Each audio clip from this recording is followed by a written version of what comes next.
Welcome to World of Soundtracks, a monthly podcast where we explore storytelling aspects in films and TV through music. Whether it is comparing book adaptations, observing themes over a series, or microanalyzing the choice of instruments, we look at how the story is told and moves us. I'm your host, Ruth Mudge, and today we will be looking at relationship themes from the Harry Potter series.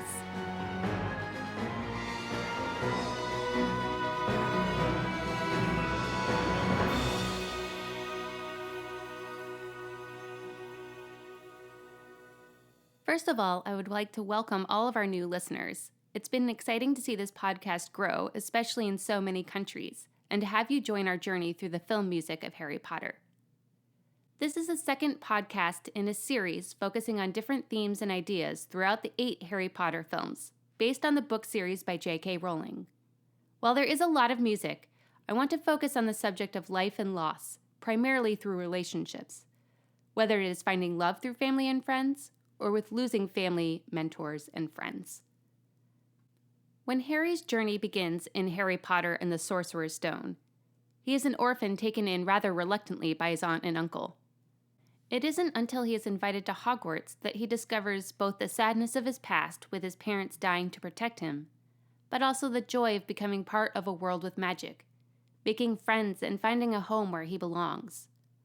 Much of that is heard through Hedwig's theme, as well as his family theme that I talked about in the first podcast. This highlights the back and forth throughout the 8 films, the joy and the grief as he continues on the journey of growing up, not only being the boy who survived, but being crucial to the defeat once more of Voldemort in the battle of good and evil. We start with some of the joy from the beginning, with Harry's Wondrous World introduced in the first film, with the music by John Williams. This is one of the most famous themes from the film, and is also one of the ones that was in his children's suite. The track heard on the soundtrack is from that particular version, which is also the concert version, and not how it is fully heard in the first movie. There's both a joy and sweetness to it, being in major unlike Hedwig's theme. However, like Hedwig's theme, this theme is in 3, so Williams can combine the two seamlessly if he chooses. This theme is used both for Harry's joy in finding a place of home, a joy in magic, and also increasingly used for his friendship with Ron and Hermione.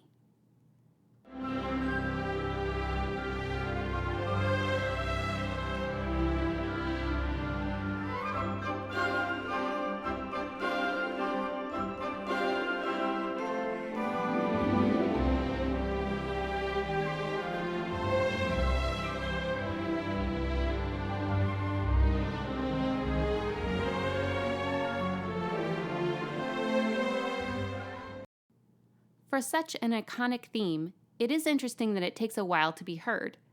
It first appears when Harry wins the Quidditch game partway through the first movie. There is a joy in winning, but also a sense of belonging, finding a joy in the game of Quidditch and flying, winning for his house, as well as seeing his friends rejoice. The music is played in lower violins, giving it a warmth, followed by the fanfare aspect in the brass.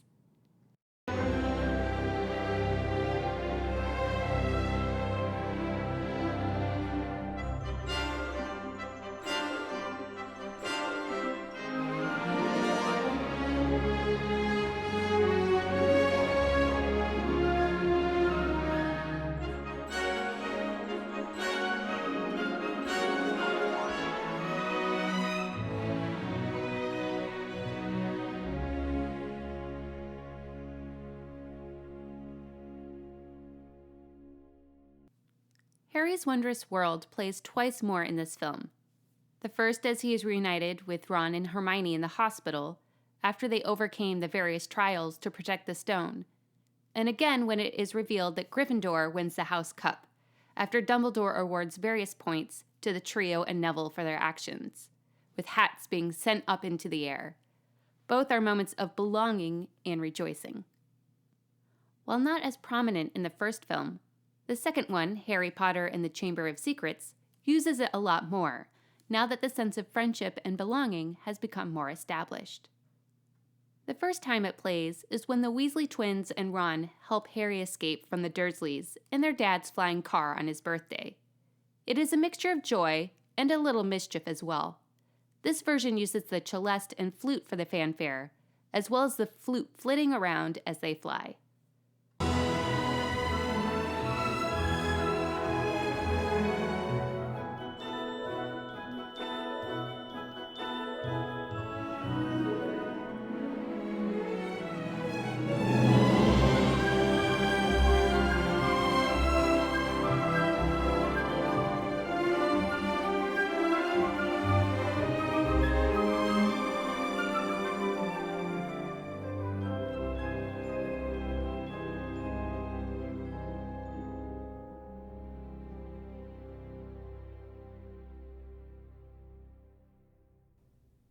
On a side note, John Williams writes amazing flying music in his films.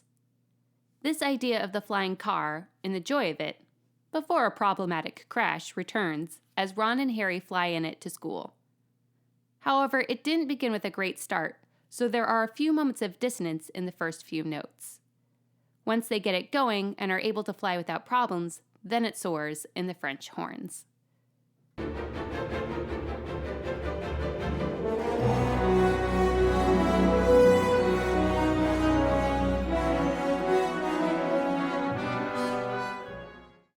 On the reunion side of things, the theme plays in the flute and English horn as Harry and Hermione reunite after the summer in Knockturn Alley, giving it a very sweet sound matching their friendship.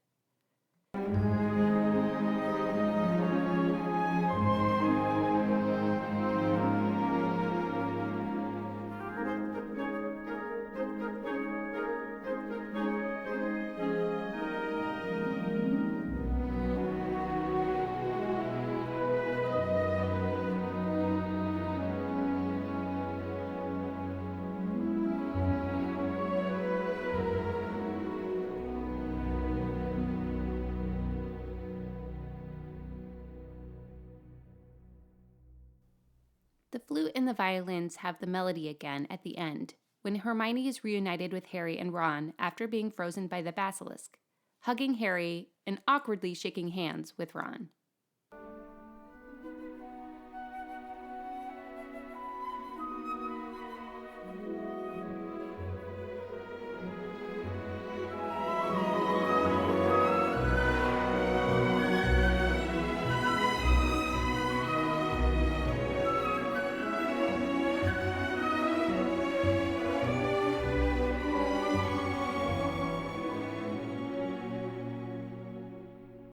It returns a little bit later in the French horn, an instrument often used for heroes, as Hagrid returns back to the Great Hall after being in prison, to the delight of the trio. Hagrid, Hermione, and Ron are Harry's closest friends and family throughout the series, so it seems to be appropriate to use this theme in bringing them all back together at the end.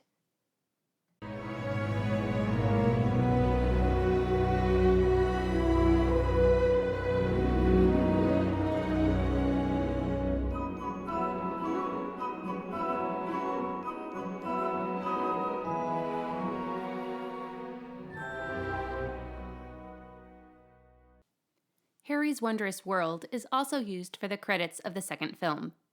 This is the last time that this music is used in the series. In the previous episode, I explored how Harry's family theme was used in the first film, being a sad and lonely theme as Harry is alone on his birthday, seeing his parents in the Mirror of Erised, and being transformed at the end to represent finding family in his friends in Hogwarts as he leaves and looks forward to returning. This theme does appear a handful of times in the second film outside of the end reunion, notably when Harry explores the Weasley home for the first time, a place that will become a second home and his second family, as he looks at the clock that changes the boy's location to being home. The rhythm is changed a little, turning it into 4 instead of 3, by holding the last note of each measure longer, as it brings Harry much delight before Molly Weasley starts scolding the boys. The theme is also played later when Harry tells petrified Hermione that they need her. While this specific theme does not continue, the idea of family, especially in regards to Harry's parents, comes back in the third movie, Harry and the Prisoner of Azkaban.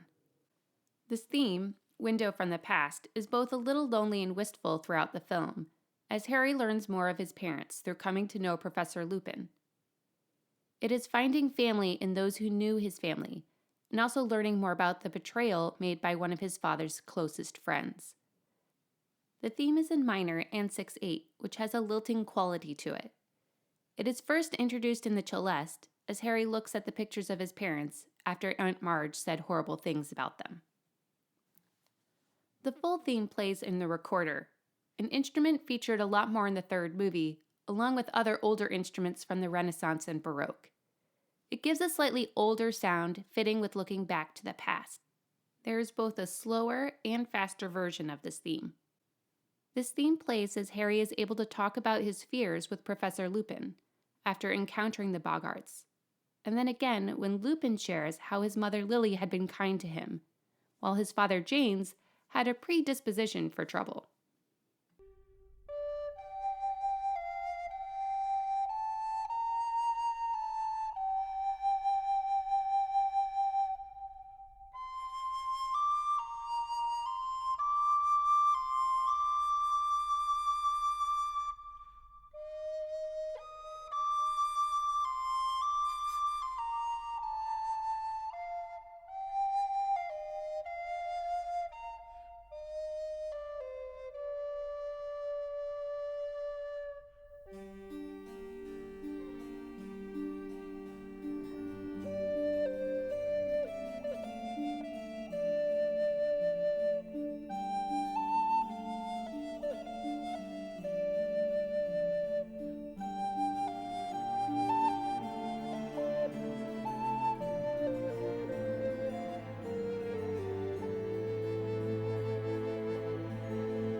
Later on, this theme returns in the clarinet, as Harry asks Lupin why Dementors seem to affect him more, and Lupin responds that it could be due to the horrors of his past.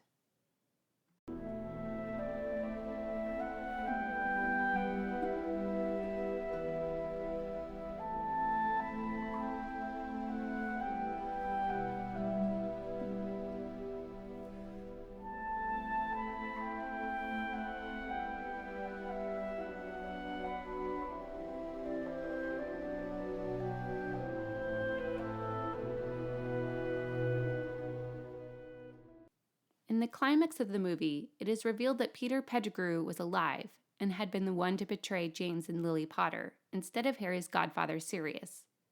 Both Lupin and Sirius were ready to kill Peter, but Harry stopped them. After this, Sirius stood outside with Harry, looking forward to being a free man, as the solo French horn plays the theme, applauding Harry for doing a noble thing, despite the fact that Peter didn't deserve it, while Harry responds that he didn't think his dad would want his best friends to become killers. Sirius tells Harry that he was named his godfather and gives him the offer of living with him instead of his aunt and uncle, while the violins take the melody.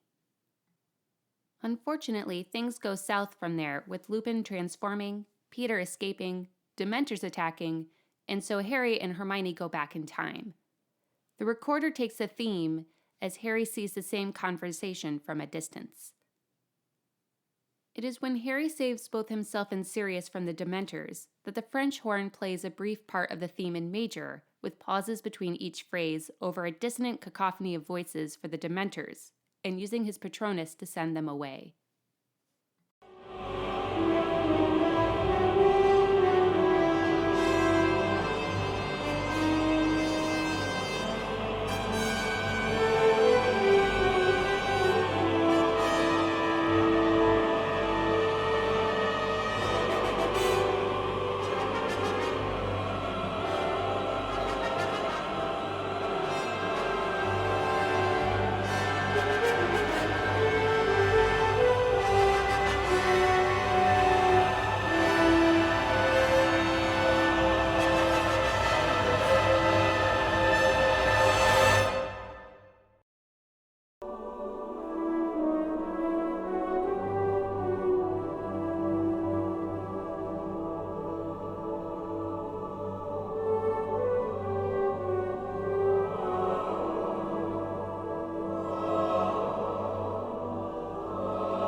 recorder plays the melody over harpsichord and harp one last time, as Sirius tells Harry that he sees his parents in him.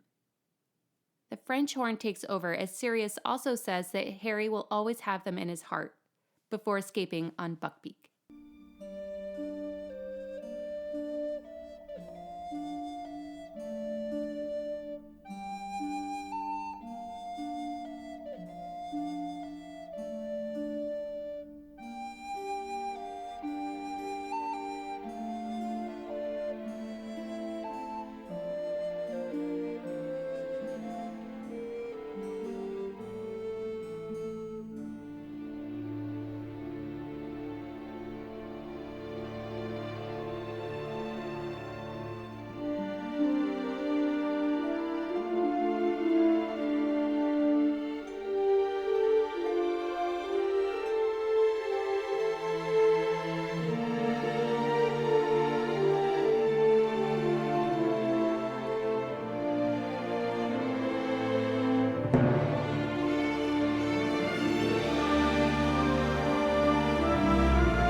Two things change with the fourth film.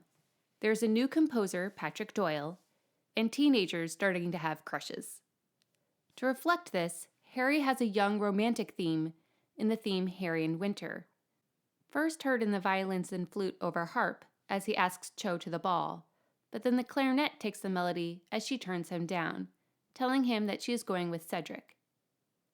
Patrick Doyle is very good at writing themes in the style of Italian opera composer Puccini, who always aimed to move the audience heartstrings with his arias, regardless of the subject, such as O mio babbino caro, which is also about a teenager in young love, where everything is felt intensely.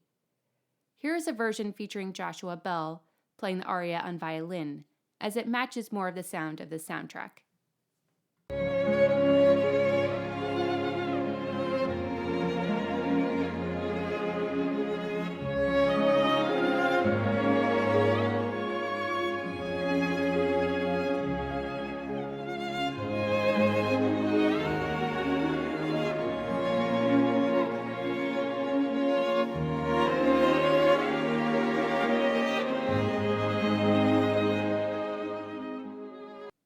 Now here is Harry in Winter, which is a concert version of the track, just the way John Williams did for Hedwig's theme in Harry's Wondrous World, instead of what is just in the film.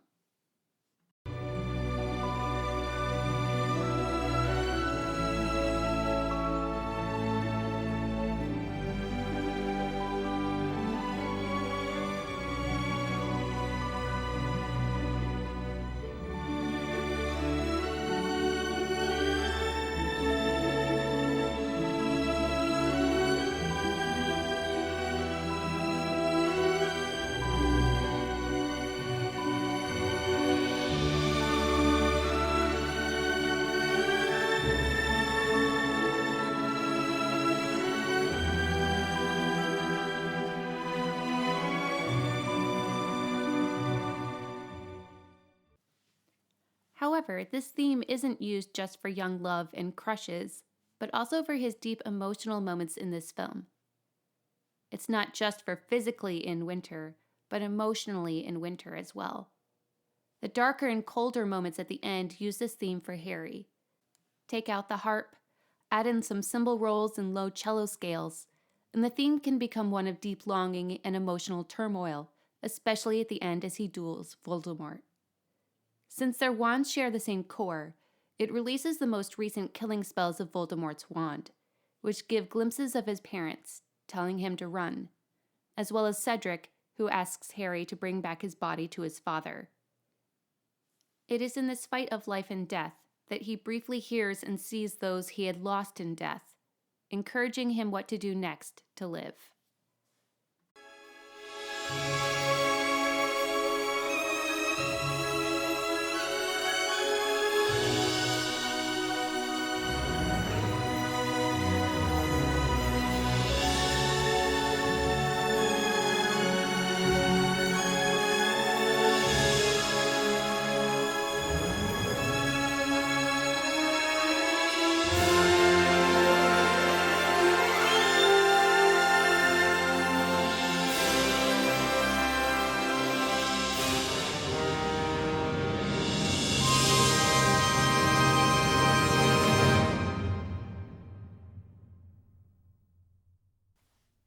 However, it is in the morning of Cedric's death that the theme is transformed from a sweet romantic theme to a tragic theme in the strings, in a similar vein to Samuel Barber's Adagio for strings, one of the most famous American string pieces often played in grieving events, such as the death of John F. Kennedy or 9/11.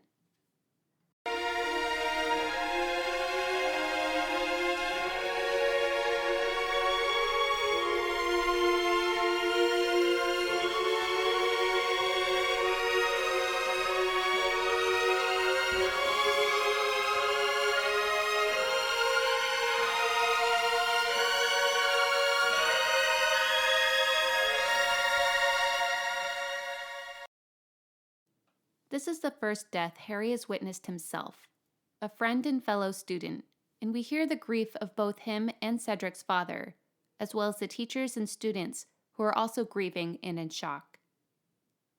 This becomes a turning point, not only with the return of Voldemort, but also a turn in Harry's journey to a deeper sense of loss, anger, and a new trajectory towards fighting Voldemort.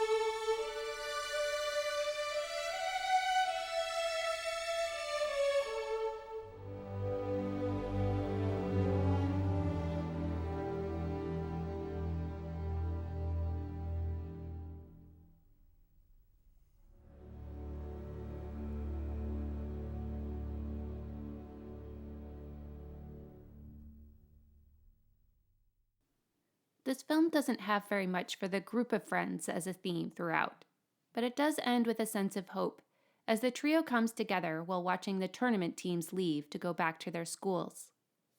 Hermione asks the boys to write and talks about how things will change in a bittersweet and slightly anxious way.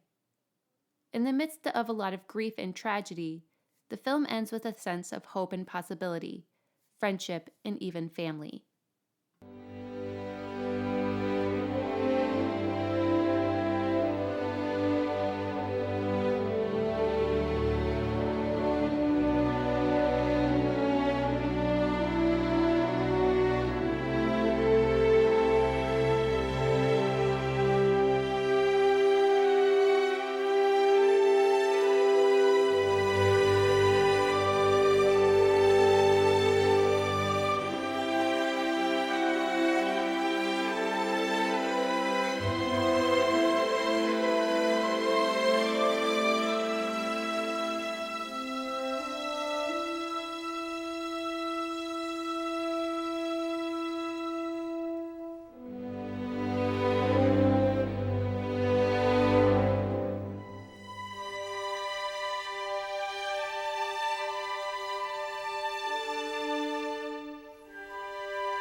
The end of the fourth film is a turning point for Harry and his friends, as there is an extra layer of danger in the beginnings of a war. That means we have similar ideas and thematic material that run through the later four films. Part of that is due to the fact that films 5 and 6 have the same composer in Nicholas Hooper, and 7 and 8 are a two-parter under the composer Alexander Desplat, but does make it easier to follow ideas in the second half, even though the themes of family and friends is one that carries throughout the entire series. The first of these themes in regards to relationships is the idea of allies, both amongst the adults and the students in their various preparations for battles against Voldemort. Many of the allies are close to Harry, both in the adults and students, as family, mentors, and those he trusts. This begins with the Order of the Phoenix, the adults banding together to protect Harry and fight Voldemort. Considering it is the title of the fifth film, it makes sense that they have their own theme as they pick up Harry from his home in the summer to their new headquarters at Sirius's old home. This is another fantastic flying theme as they fly away on brooms, heard especially in flutes, violins, harp glissandos, and horns with drums for their heroic nature.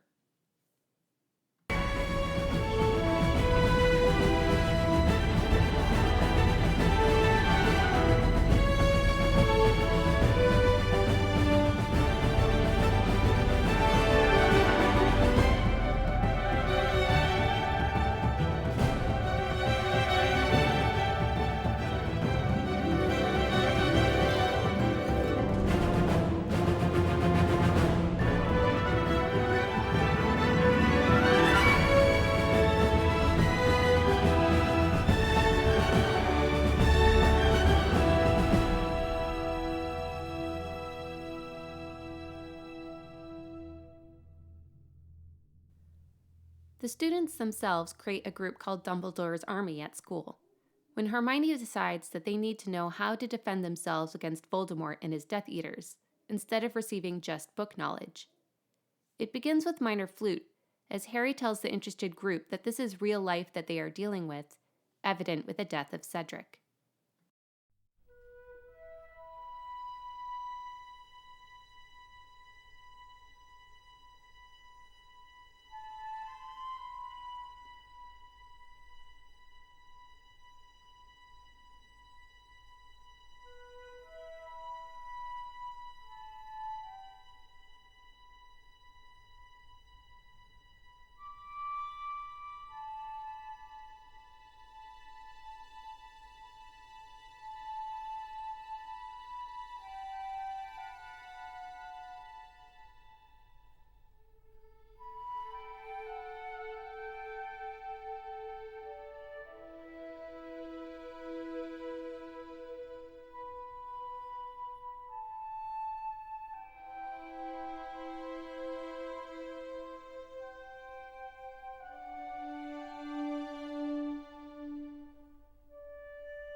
The music for the actual learning is happy, as they find hope and joy in this group together. There is an enthusiastic quality between the major string patterns and the winds playing the melody, first by clarinet, followed by the French horns and flutes. It plays twice in the film, first when the students sign the paper to join the group, but also when they are learning how to produce the Patronus spell, a spell of remembering something happy in the moment of darkness and despair.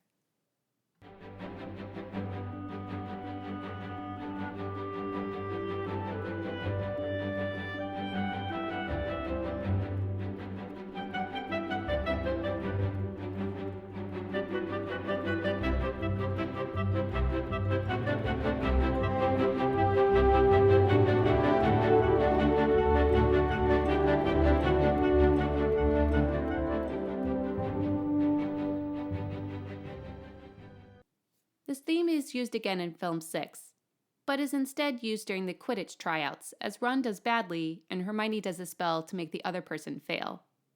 There is less of a need for Dumbledore's Army in film 6, so it provides a happy moment in the school year for these students. However, the idea of having a theme for the Order in Dumbledore's Army is provided in a new theme for the last two films. It is known in the Deathly Hallows Part 1 as the Band of Brothers, and then it becomes Neville's theme in Part 2. But the reality is that the line between the adults and the children fighting darkness has disappeared. This is a theme of friends through both groups, all actively fighting against Voldemort and his Death Eaters. In a similar way to film 5, it is introduced as a group of both adults and older teenagers arrive to escort Harry away from his home to safety. This time as many of them become Harry with a Polyjuice potion as a diversion. It's a theme of seeing close friends and family again, such as Ron, Hermione, and Lupin, who almost tells him that he and Tonks are expecting a baby when the clarinet and Mad Eye comes in. This theme is a heroic theme heard in the strings, horns, and solo trumpet, but with also a hint of melancholy.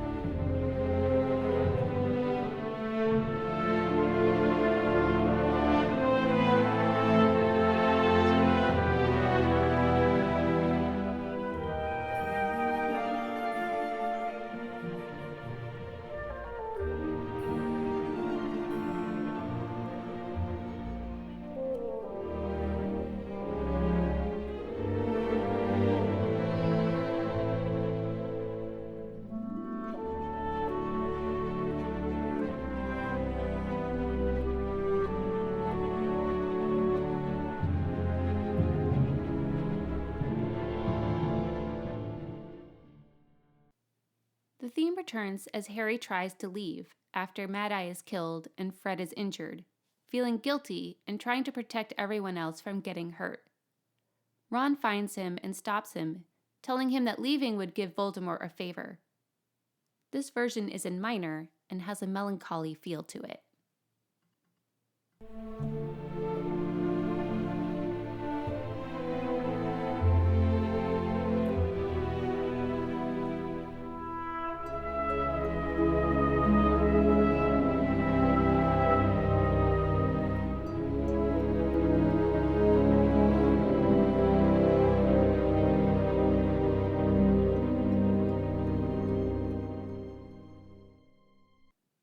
In a similar way, the solo piano plays a variation of this theme when Harry and Ginny get ready for the wedding. Harry preparing to leave, and Ginny knowing it while she asks him to zip up her dress. They both recognize that it may seem silly to have a wedding when everything is so dangerous, and yet it is good to be reminded of the good things. The solo piano gives an intimate quality to this theme. It also makes sense that it is a slower minor version of the theme, having been friends, falling in love, and once again having to say goodbye soon.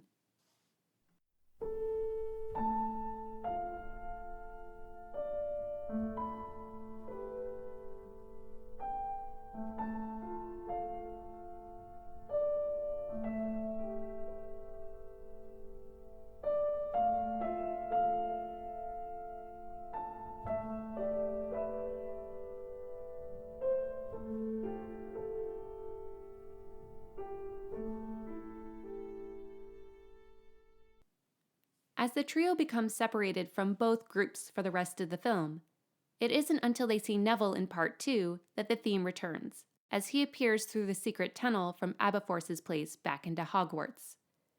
It is again that sound of greeting an old friend, with a little bit more danger as he prepares them for what they will see and what has been going on.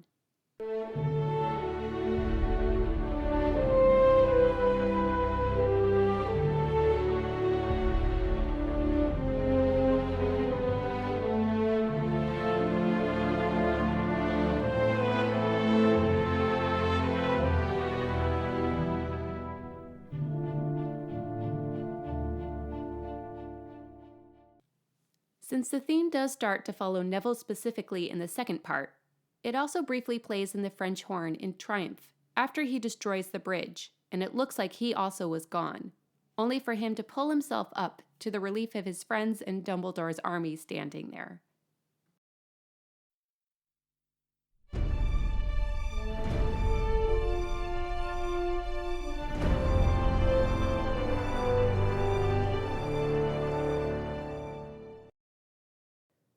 It also plays when Neville wakes up after being stunned, following his speech of defiance to Voldemort, and sees the sword of Gryffindor next to him.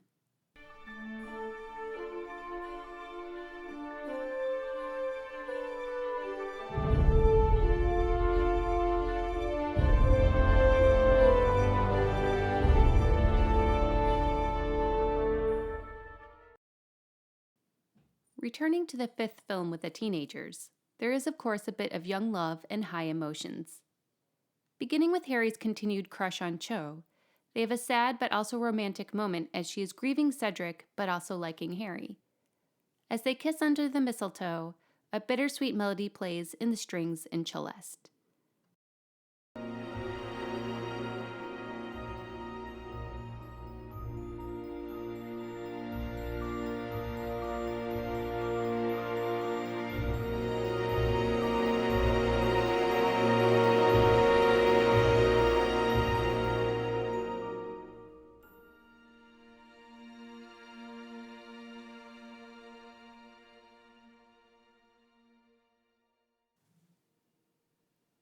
This music returns as Harry shares about this moment with Ron and Hermione afterwards, and later in the film as Cho tries to apologize to Dumbledore's army for being responsible for them being caught, even though it was under the truth serum. Angsty teenage love continues in film 6, with Harry now pining for Ginny, who also likes him but dating Dean, and Hermione pining for Ron. This is heard with the oboe and harp, first when Harry arrives at the burrow and Ginny notices his stuff, asking if he is there.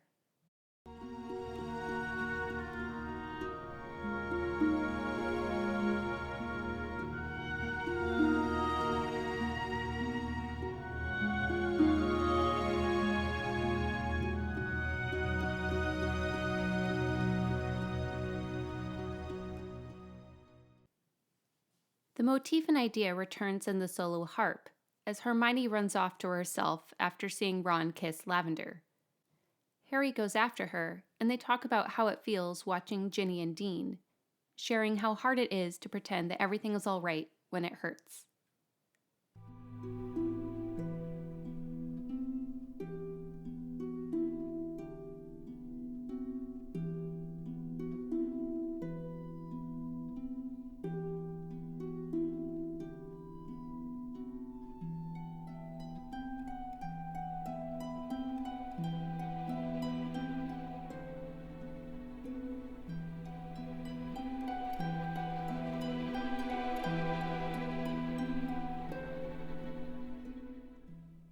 This theme returns once more in the classical guitar, an unusual instrument in the world of Harry Potter, giving the moment between Harry and Ginny a special intimate sound, especially with the little pauses and rests.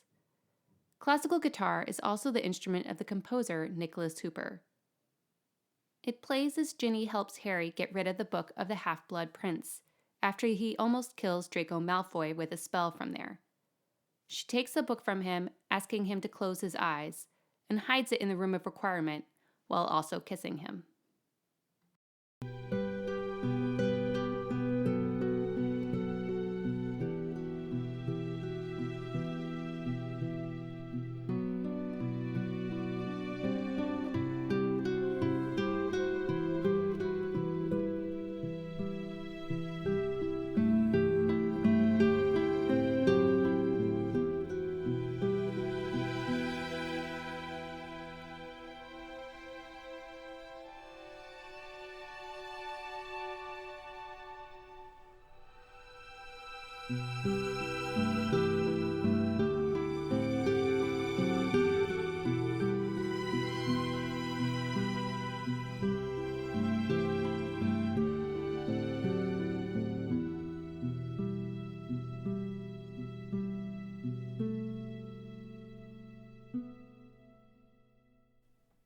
We return once again to film 5, looking at the relationship of Harry and the adults who meant so much as family or mentors.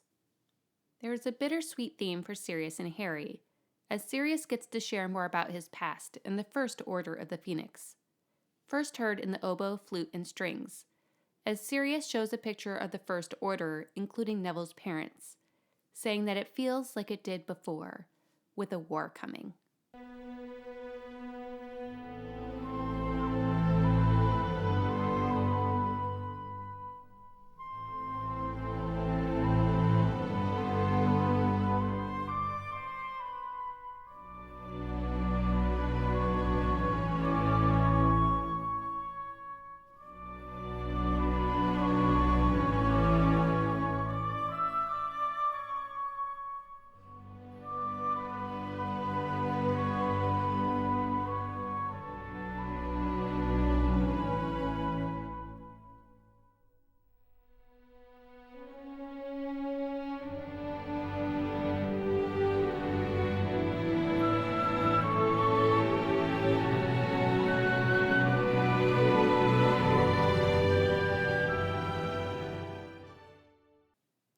This returns later at Christmas time, as Sirius shows Harry the Black family tree, where he was burned out of it by his mother, sharing that it was James Potter and his family that took him in and felt like true family. He promises to Harry that they will be a family when this is all over, reassuring him that Harry is a good person and not turning into Voldemort, despite Harry's concerns regarding the dreams where he sees Voldemort at work. This theme also plays in film 6, when Bellatrix Lestrange and Fenrir Greyback set the burrow on fire at Christmas time, after luring Harry and Ginny out to fight them. It becomes a theme of loss and the cost of fighting, as everyone watches the house burn.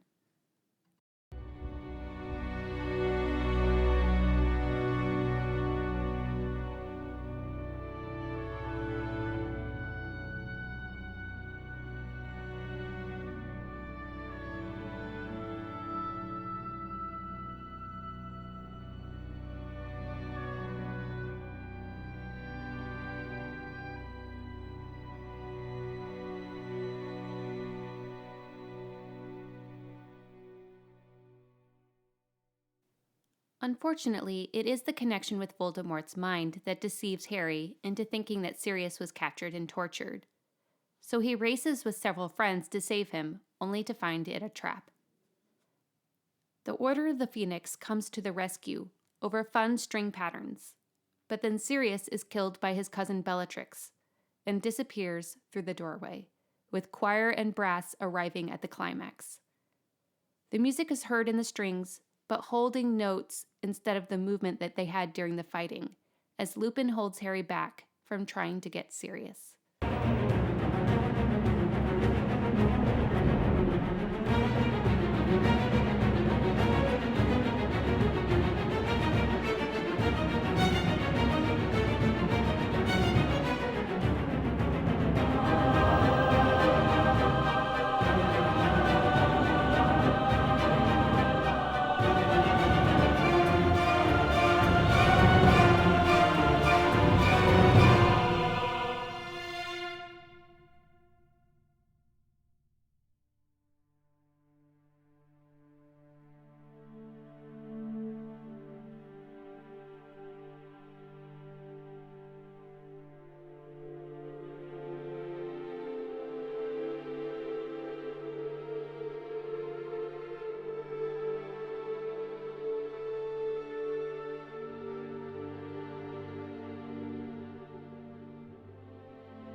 There's a great contrast of how the fifth film ends versus how the sixth film begins, which is a pattern for several of these films.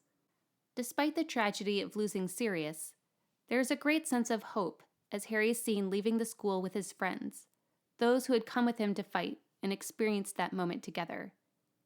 He says that they have something worth fighting for, with Ron, Hermione, Ginny, Luna, and Neville walking together. The strings and horn remind me of Edward Elgar's music, a famous British composer from the early 1900s, in the style of his Enigma variations.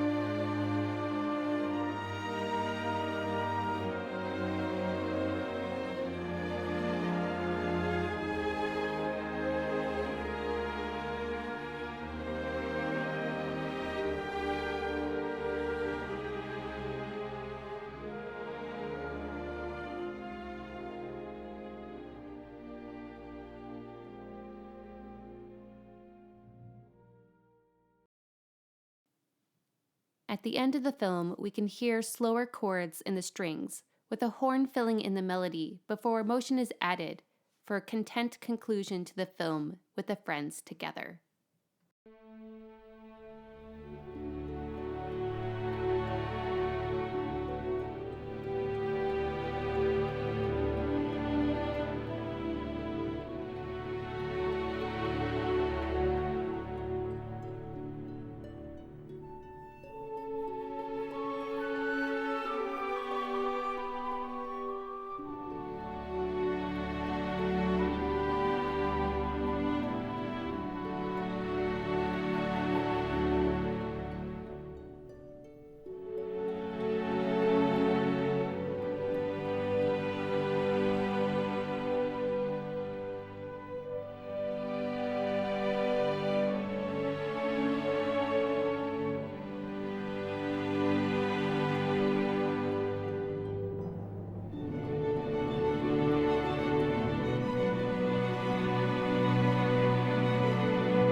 While this works very nicely for bringing that film to a conclusion for the audience, as well as Harry and his friends, it doesn't actually fit where Harry's emotional state is after Sirius's death, which is angry and grieving, especially with minimal contact with friends over the summer.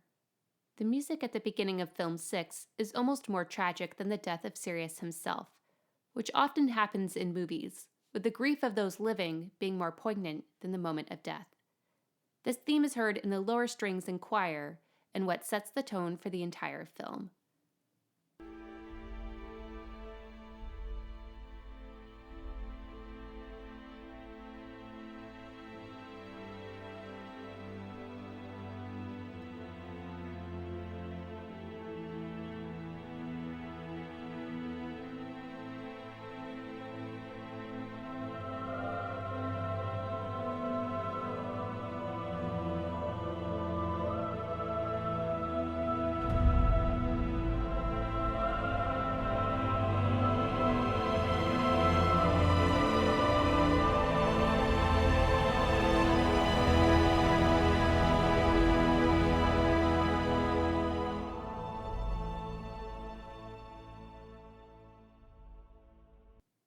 This becomes one of the two main themes used for Harry and Dumbledore's journey throughout film 6, as Dumbledore is headed towards death, and they seek to learn more about Voldemort's decisions to avoid death in creating Horcruxes.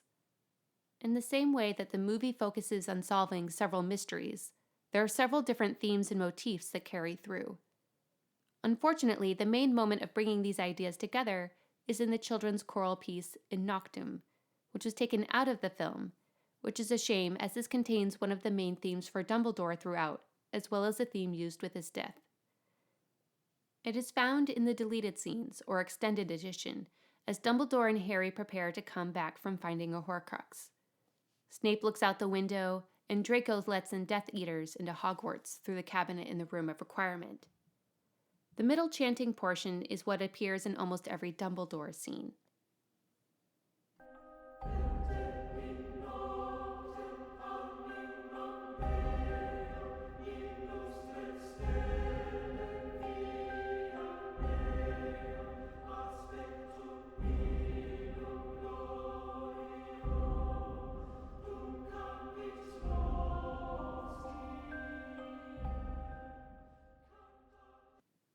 However, it is the first part of the melody portion that will be combined with the opening tragic strings from the opening of the movie that is used for the grieving of Dumbledore's death.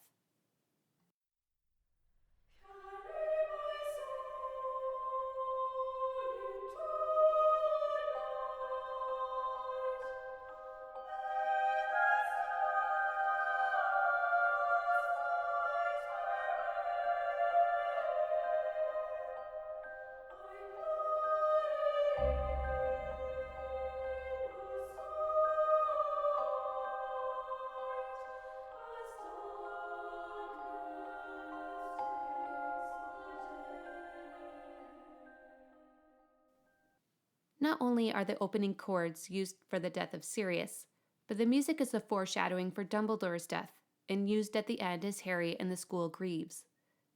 It is, in essence, a bookend for his character, as well as Harry's journey with grief in losing another mentor so soon.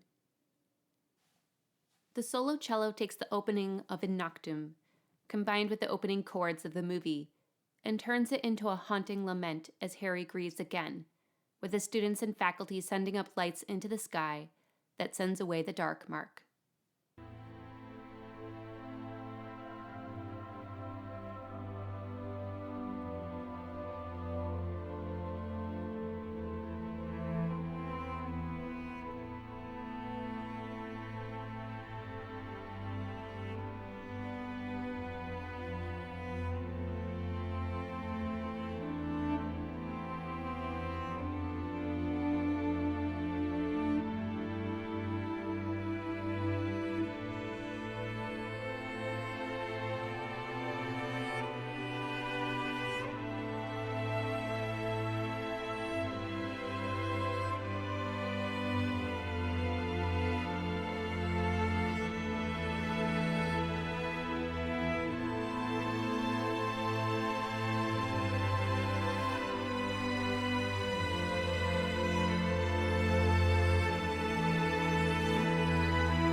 This theme is used one last time in film 8, as Harry sees through the pensive that Snape was the one looking out for him near the end, as well as being horrified that they were protecting Harry only for him to die. Snape reveals to Dumbledore that everything he did was for the love he had for Lily, Harry's mother, interspersed with the grief and flashbacks of Snape finding Lily murdered. It is here when he says his famous word, always, for always loving Lily. Again, a theme of deep grief that changed the trajectory of Harry's life, finding that he and Snape were intertwined both through Dumbledore and Lily. While we will come back to Lily, Snape, and Harry later, this theme of grief is perhaps the most heart-wrenching of all the grief themes. The part of In Noctem that includes the choir chant, repeating celeste pattern, as well as bass drum appears several times, including Dumbledore's opening speech to Hogwarts, telling the students that Tom Riddle was a student like them, and that their greatest weapon against the dark forces is the students themselves. Later on, it plays as he tells Harry that Slughorn's memory had been tampered with, and that he needs Harry to get the real one, so they can gain knowledge about Tom, who turned into Voldemort.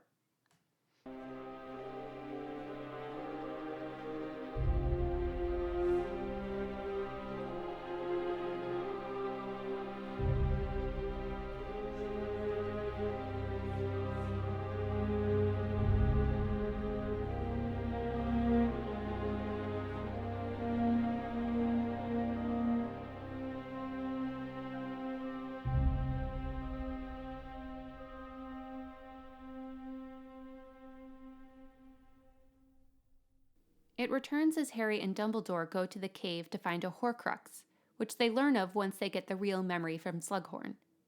Dumbledore gives Harry clear instructions to do what he says regardless of what happens.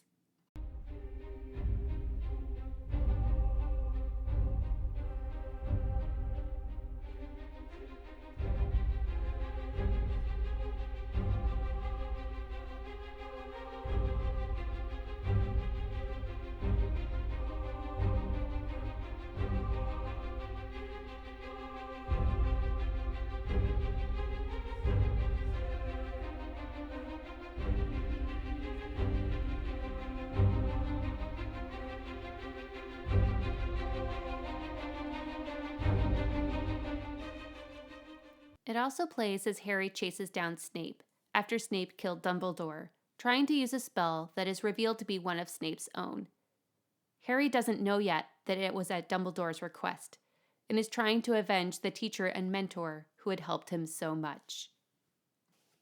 The other theme that connects Harry, Dumbledore, and Voldemort is in both films 5 and 6.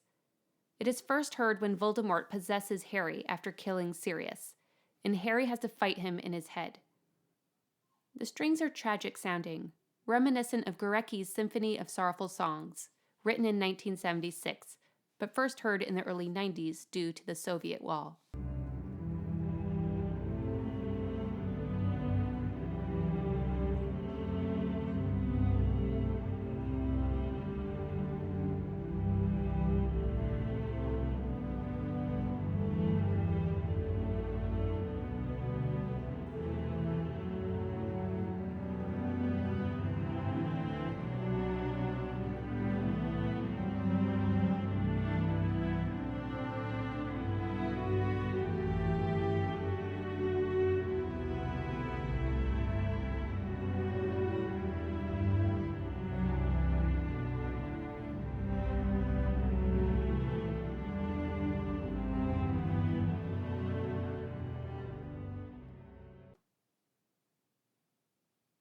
For Harry, he is holding on to the memories of those he loves to fight back, because he knows love and friendship. Voldemort doesn't understand that importance or the power that love contains, and so Harry says that he feels sorry for Voldemort, while Voldemort says that Harry is a fool and will lose.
This music returns as Harry and Dumbledore find one of the Horcruxes, revealed to be parts of Voldemort's soul, preserved in different objects.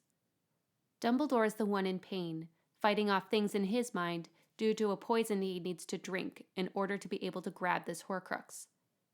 Harry, being the one having to continue giving him the poison while Dumbledore is suffering, is a mirror to Dumbledore watching, unable to help Harry when fighting Voldemort in his mind. There are also little hints of voices screaming here in over a timpani roll.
It also returns a lot faster, as Harry is rescued by Dumbledore in the water, a trap by Voldemort to prevent any from succeeding, this time with the addition of choir and brass.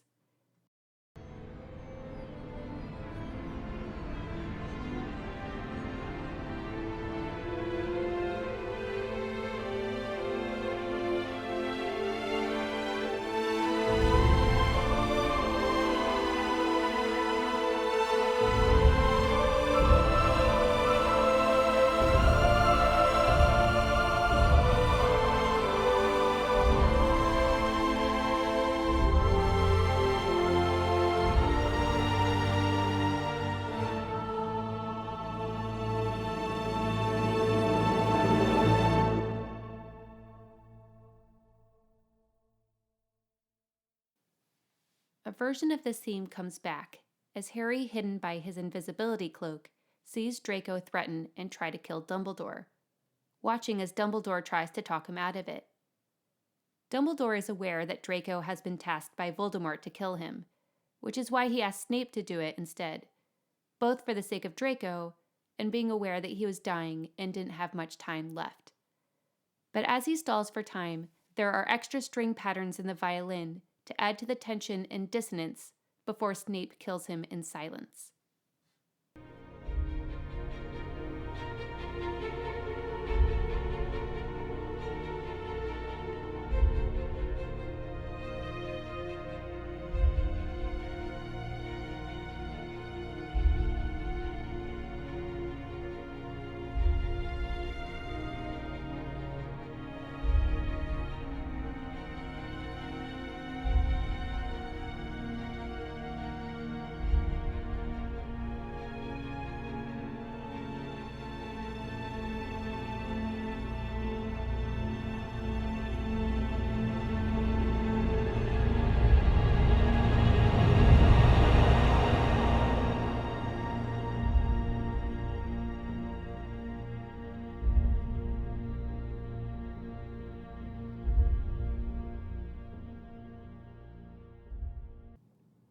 It is in the 8th movie, Harry Potter and the Deathly Hallows Part 2, where much of the information about Snape and Dumbledore come out.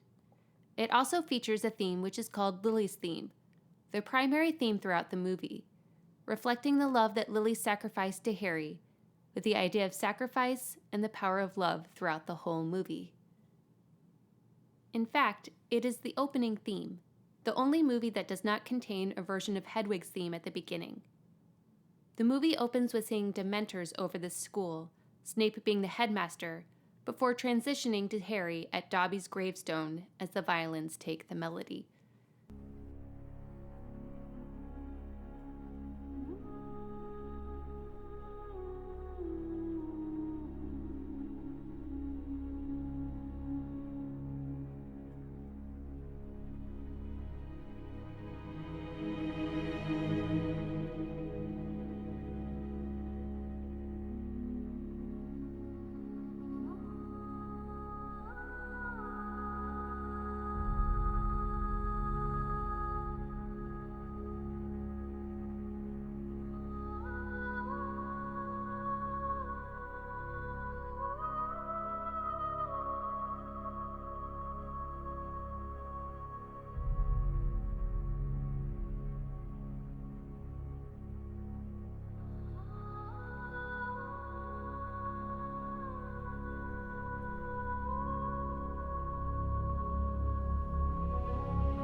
most triumphant version of this theme is when Harry, Ron, and Hermione fly away on the dragon, turning the sad theme into a soaring flying theme with high violins, trumpet, and moving flutes.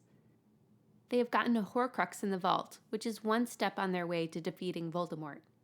After so many losses or a long time of waiting, it feels good to have accomplished the next step after a dangerous mission.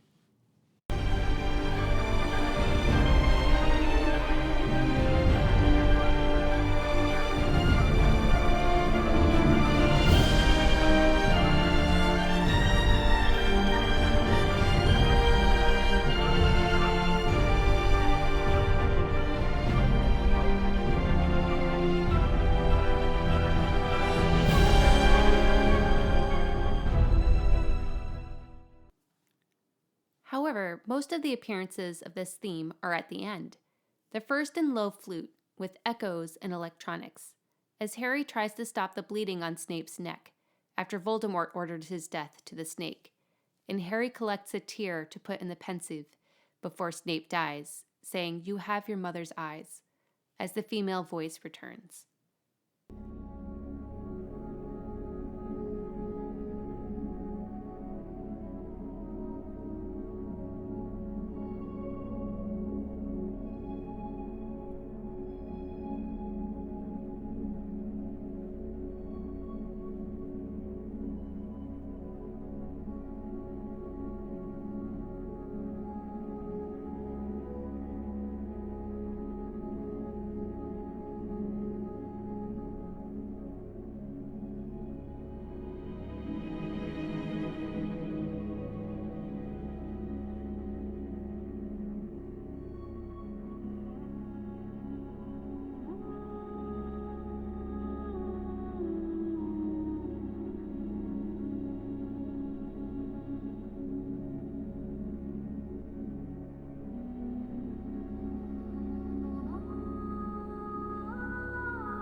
One of the key moments in the entire series is when Harry opens up the snitch before he dies, and the resurrection stone appears. Through that, he sees his mother, father, Sirius, and Lupin, all the adults who were parents or parent-like figures to him who had died. It is intimate in the voice and harp when Lily tells him that they never left him. Harry asks if dying hurts and apologizes that they had to die for him as the piano joins in, followed by asking them to stay with him, to which his mother replies, "Always." As Harry prepares to lay down his life and sacrifice it so that Voldemort can be defeated, he seeks the comfort of those who had done the same for him.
One would expect it to be Hedwig or Harry's theme that would be the theme during the final duel and defeat of Voldemort, but instead it is a variation on Lily's theme.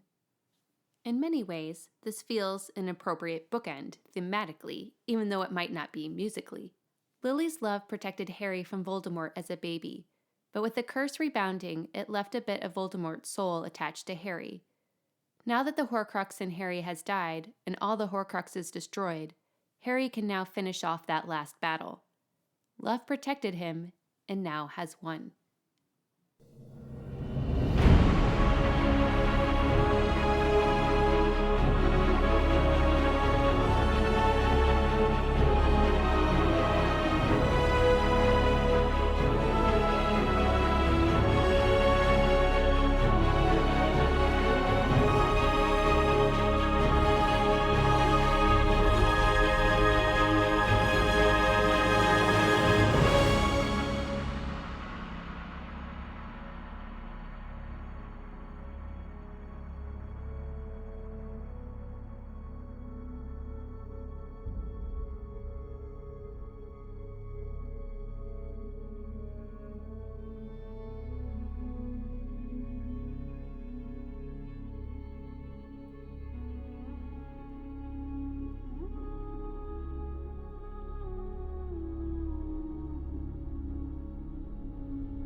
While it may seem appropriate to end this episode with the defeat of Voldemort, I wanted to end with the journey of the three best friends for the last few films.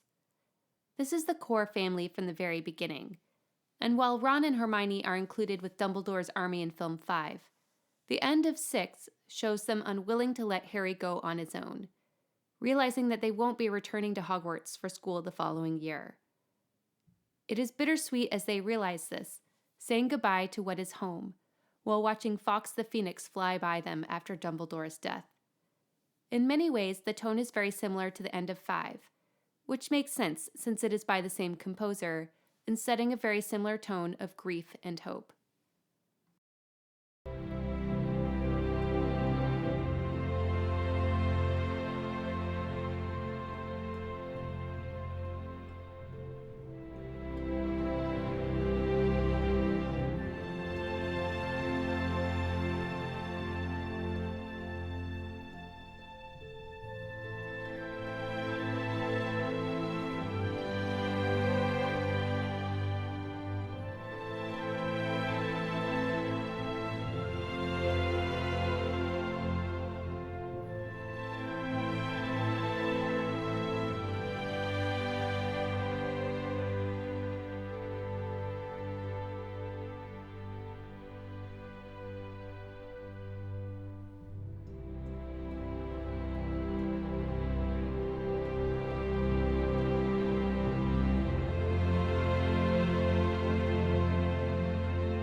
I think it's important to note that the films need to end on a more hopeful note.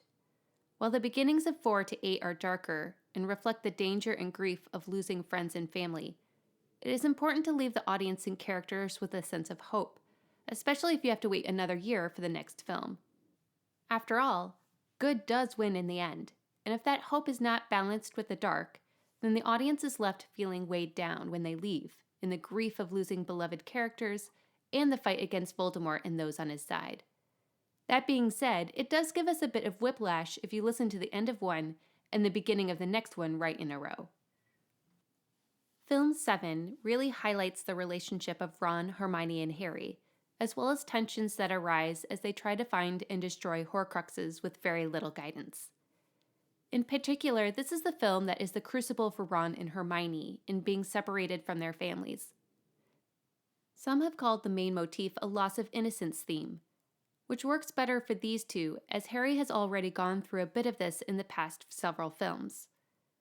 We first hear it as they all prepare to leave, Hermione erasing herself from her parents' memories with the solo cello playing the melody over repeated string patterns.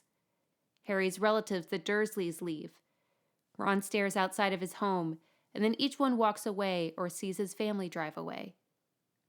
They are trying to protect their families, but that doesn't take away the heartbreak of saying goodbye, especially for Hermione.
This motif returns when Ron asks Hermione to wipe the memories of the Death Eaters who came after them, since she is the best at spells. But it harkens back to this time that she had to do the same for her parents, using the same theme.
The French horn plays this motif over different string patterns, giving a sense of movement and excitement, as the trio plans to disguise themselves to get into the Ministry in order to grab the locket or Horcrux from Professor Umbridge.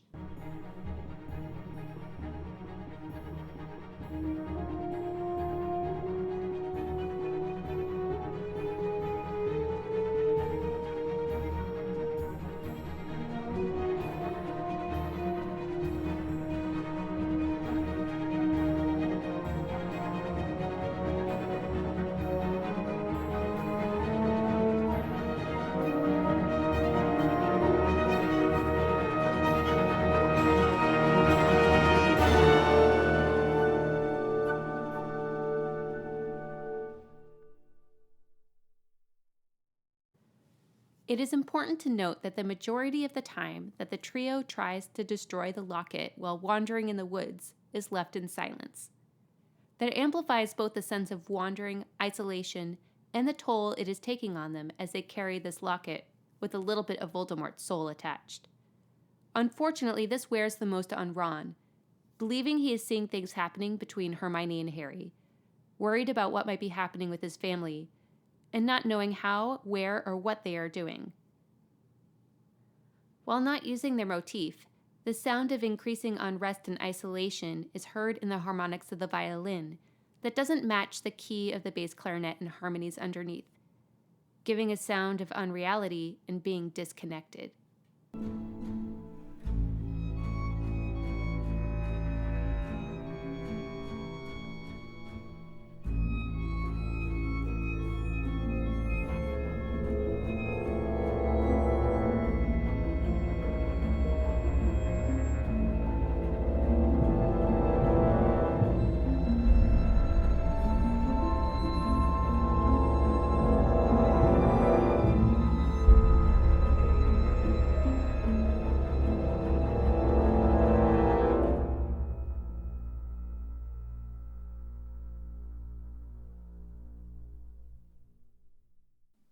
Ron eventually leaves after fighting with Harry, asking Hermione to go with him, and the solo violin plays their motif once again, before switching to a new theme in the violins and horns that becomes a theme for Ron and Hermione and her grief over his leaving.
When Hermione brings Harry to the Forest of Dean to hide after their run-in with Nagini the snake, she speaks of how her parents wouldn't remember any of the times they had spent there as a family.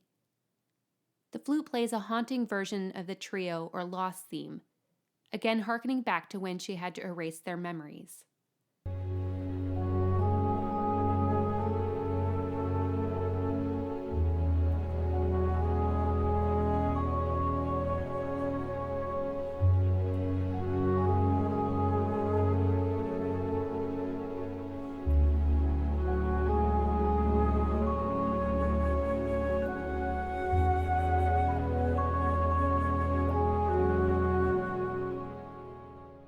Later on, Harry is guided by a Patronus to the sword of Gryffindor in a nearby lake, but is almost drowned by the Horcrux locket. As he bangs on the ice and then is rescued, low cellos play the theme, hinting at who saves him, although it takes a moment for both the audience and Harry to see that it is Ron who rescued him.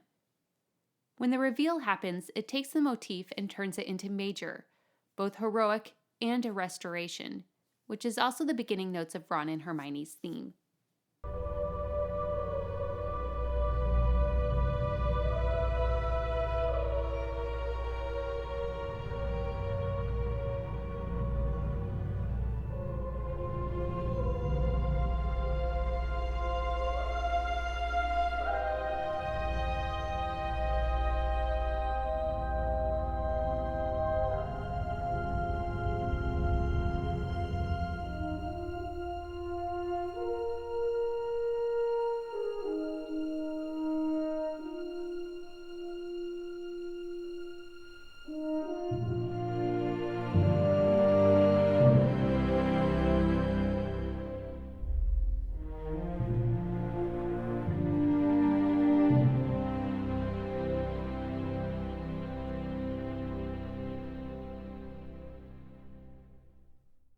Ron and Hermione's theme fully comes back in the violins over shimmering strings and harp, as he describes the light coming into his heart, hearing her voice, which helped him to find them again.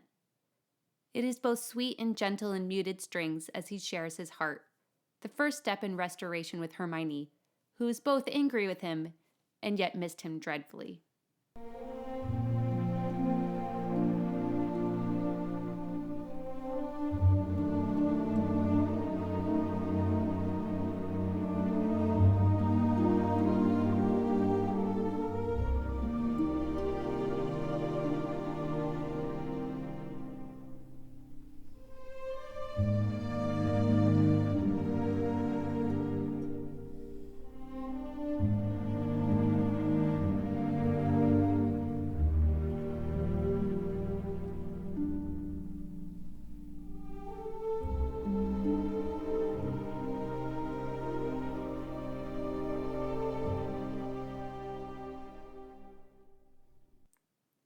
This theme does come back very briefly when they kiss near the end of the second film. The low trio cello theme returns over a slow repeated beat in drums and flutes, over violin tremolo, as the three of them are captured in the wood by snatchers. Harry's face disfigured by Hermione so that he wouldn't be recognized.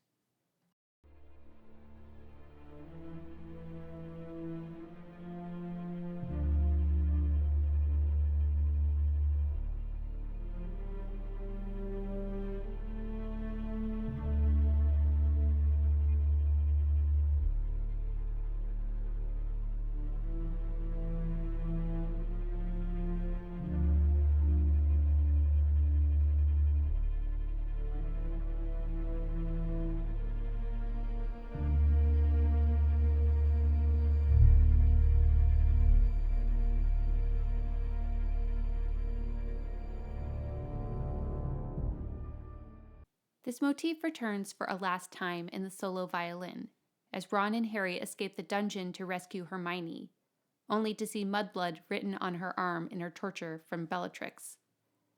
Dobby helps to rescue them, and in the process is killed by Bellatrix. While the music for Dobby's death is Harry's theme, or Hedwig's theme, the music following the grief and aftermath is heard in the solo cello, as it plays a sad theme slightly based on the trio theme, but that ends hopefully as Harry chooses to bury Dobby without magic. It is a softer sound, most likely with the strings being muted, being bittersweet to finish the film with these friends grieving, and yet having escaped. This continues the sound of remaining grieved to lose a loyal friend, but also in a place where they can find refuge and heal. They survive to continue the fight, but not without cost.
In a similar way to the end of the 4th through 7th films, the last film ends the present journey with Ron, Hermione, and Harry at Hogwarts with a bittersweet melody.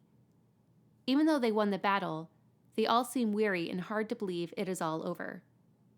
This is not a triumphant melody. That is saved for the flash-forward epilogue 19 years later. Instead, it focuses on this family and best friends, with Harry breaking and throwing away the Elder Wand, and then all three of them holding hands in silence, looking out into the distance. The music is both quiet and yet rings of new beginnings with harp, low flute, and strings. It is important that the celeste is present at the end, as that is the sound of magic associated with Harry and Hogwarts. Even at the end, it is still present as an important aspect of that world that they now can build anew together.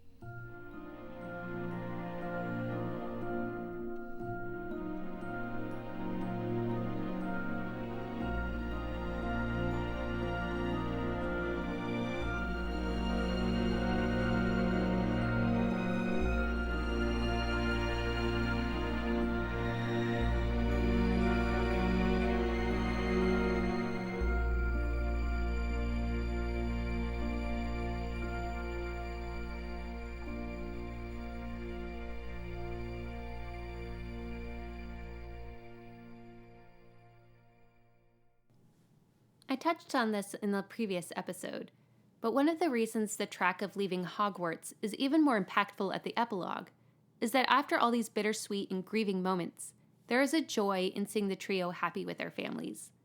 After seeing Hogwarts in a destroyed state, there is joy in seeing kids of a new generation excited to experience Hogwarts and getting on the train, echoing the beginning of Harry's journey. Just as the present ending focuses on the trio of friends, the ending of the epilogue zooms in on these three, providing a satisfying and joyful conclusion.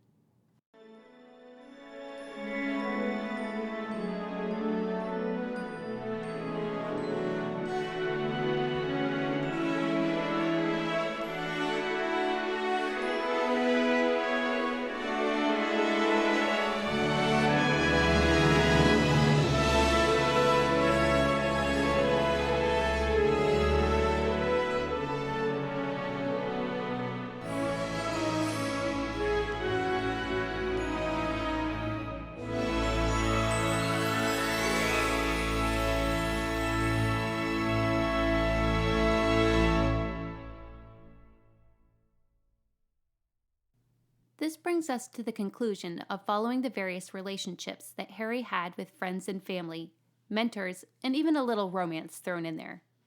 We can hear musically how death and life were intertwined in his journey with a mixture of hope and grief that occurred throughout the series. Ultimately, it is his friends and love that helped Harry not only survive, but helped him to win against evil and death.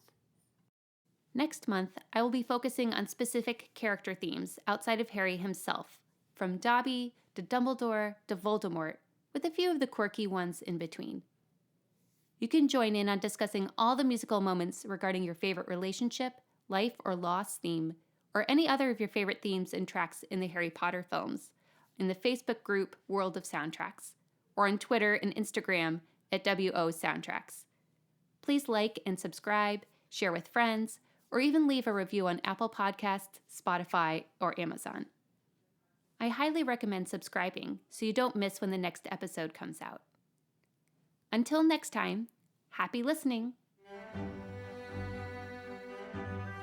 A special thanks to all those involved to make this podcast happen, especially Edith Mudge for the title music and Lindsay Bergsma for the graphics.